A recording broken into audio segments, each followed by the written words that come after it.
Arkafuun hordoftoota wiirtuu miidiyaa akkam jirtu bulchiinsa magaalaa Shaggaritti kutaa magaalaa Sabbataatti argamna.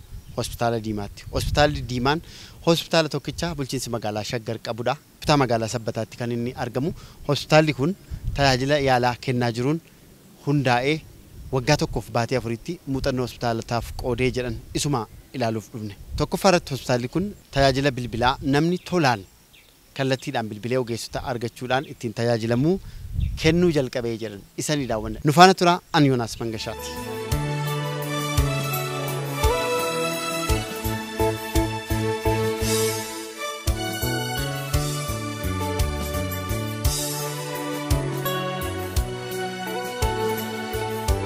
Balaa Charnatiin jedhama maqaan koo hojjetaa hospitaala Diimaatti.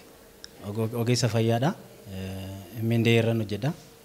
Monitoring and evaluation jechuudha. Call center gaafa jennu tajaajilamaan tokko fakkeenyaaf osii kaasee haati tokko manatti ulfataatee tasa yoo dhiigni ishii dhangala'u ta'e balaan adda addaa irra ga'a yoo ta'e 86 duwwaa 6 bilbiltee kanatti bilbiltee akkuma argaa jirtu kana ogeessonni as ta'aniit waamicha kana simatu jechuudha. Hospitaala Diimaatti maal rakkattee kana rakkadhee kanatu nu qunname gaafa jedhame ogeessi as jiru ogummaa isaatiin waan danda'u sana response godha jechuudha. Kana gaafa si qunname kana godhi kana taa'ee kana godhiitoo karaa hospitaalatti kootu bakka kanatti ambulaansii garanaan argatta akkasitti gootu kun immoo kanaanii amma as geessutti kana tajaajilamii kana godhi jedhee recommend godha jechuudha.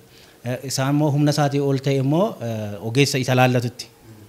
Ogeessi isa laallatutti hanga ispeeshaalistiitti bilbila isaanii wajjin wal qunnamsiisanii akka inni advice godhu akka inni immoo wantini kanaan tajaajila uummanni argatu gochuun ni danda'ama jechuudha. Kanas akkuma si kaasamne yeroo dhiyootti laawunchi goone promotion irra jira jechuudha.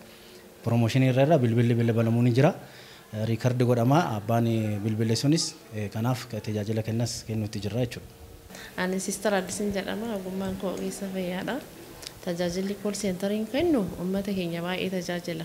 Fakkeenyaaf dhukkubsataan yookiin immoo tajaajila bakkeedha kam tajaajila hin jalqabne yoo ta'e odeeffannoo hospitaala kanarratti 86 duwwaa 6 bilbilee odeeffannoo gahaa argachuu danda'a. Dhukkubsataan ispeeshaalistii barbaadu, hakiimii isaanii barbaadan yookiin immoo beellama yoo qabaatanii beellama isaanii sana dabarfachuuf rakkina adda addaan irra ga'ee beellama isaanii kan dabarfachuu barbaadan jiru. Kanumti immoo beellama isaanii yeroo tokko irraanfachuu danda'u bilbilaan yaadachiisnee akka isaan beellama qabaatan kanaan yaadachiisnaa akkuma haadhi tokko fakkeenyaaf dhukkubsataan tokko yookiin haadhi tokko mana keessatti dhukkubsattee bilbiltee rakkoo ishee nutti himattee rakkoo ishee sana giddugaleessa godhannee yoo baay'ee dhukkubisaa baay'ee cimaatti cimatee amma ambulaansii erginee bichisiisnutti hin geenye. Yoommoo haala dhukkuba sanaa hubannee lafa naannaa isaaniitti argamutti akka isheen dhattee gargaaramtu goona. Gorsa yaalaas hin laatama. Fakkeenyaaf ammasitti kan inni narsiidha.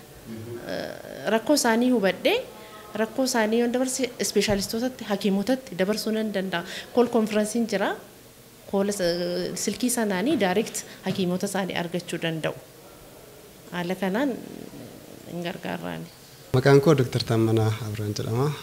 Ogeessa kwalitii hospitaala Diimaatti. Hospitaalli Diimaa akkuma addunyaan yeroo kana bara kompiitaraa fi virtual kanaan dagaagaa jiru kana keessatti gahee sabaa ta'etu jira karaa teekinooloojii kanaatiin. Akka hospitaala keenyaatti vital center kan jedhu kanadha.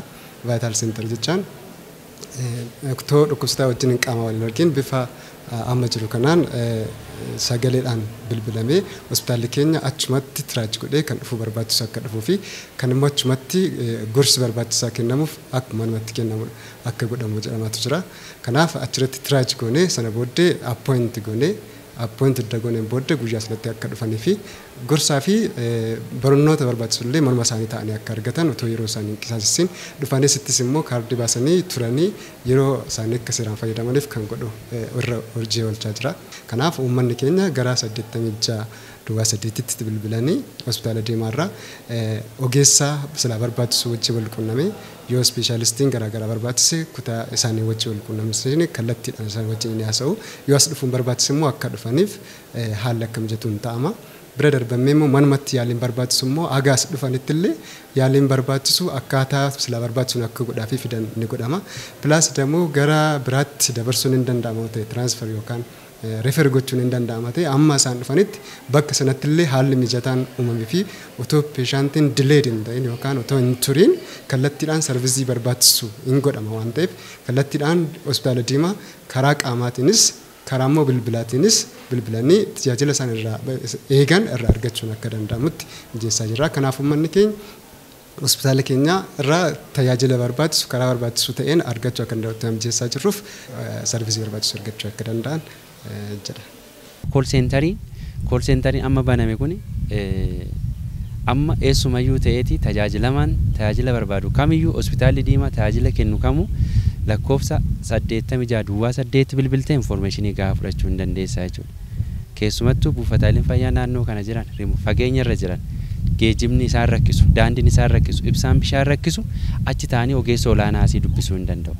Fakkeenyuma gabaabaa kaasuudhaaf haati tokko dhiigaa jirti yoo ta'e gaynaakoolojistii jira as keessa ispeeshaalistiin itti dawwalame kool seentarii kanaan dawwalame haati akkanaan harkaa dhiigdee deeggarsa ogummaa gaafachuu danda'a. Ogeessi kun akkas godhe yoo itti meeni haati sun lubbuu ishee baraaramuu waan dandeessuuf bu'aa guddaa buusee jira. Keessumaa tajaajila nuti kennutu amma caba lafee of fudhatte. Caba lafee amma ogeessa isaan qabnu nuti asiiti. Buraayyuura teessee fakkeenya sii fudhaa. Tajaajila caba lafee yaala sana hin kennitu jettee ona gaafatte atotoo baasiidhaan hin saaxilamin yeroo keetu hin gubin tajaajila akkasiin kennu nonne sii deebisuu hin dandeenya jechuudha. Faayidaan inni guddaan tokko kool seentariin kenni keessa isa kana.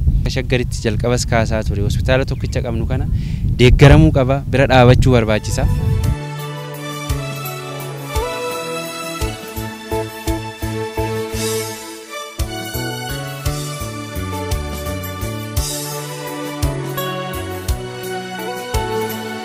Egaa kabajamtoota daawwattoota keenyaa hospitaala Diimaatti argamuudhaan tajaajila isaan laataa jiran kan fakkeenya isaan taasisuu fudhannee jira. Magaalaan Shaggar hospitaala tokkitti qabu kana akkamitti garamitti guddisuu qaba kan jedhu irratti yeroo biraas hordofuudhaan kan isin biraan geenyu ta'a jechuudha. Waan hordoftaniif ulfaadhaa isiniin jenna. Wiirtuu Miidiyaa hordofaa.